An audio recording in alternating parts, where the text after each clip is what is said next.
Начинаем строительство нового дома. Сейчас уже выровняли участок.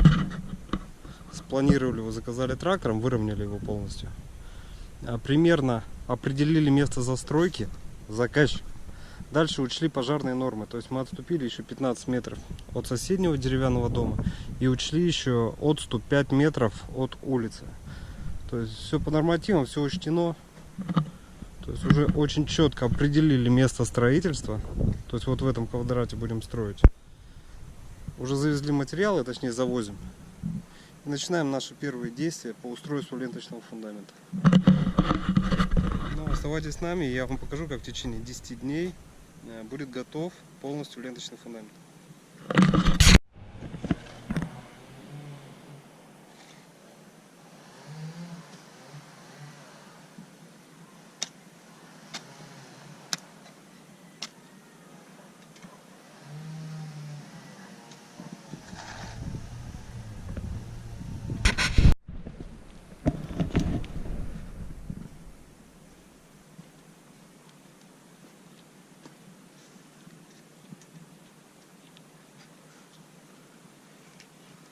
Красиво выглядит.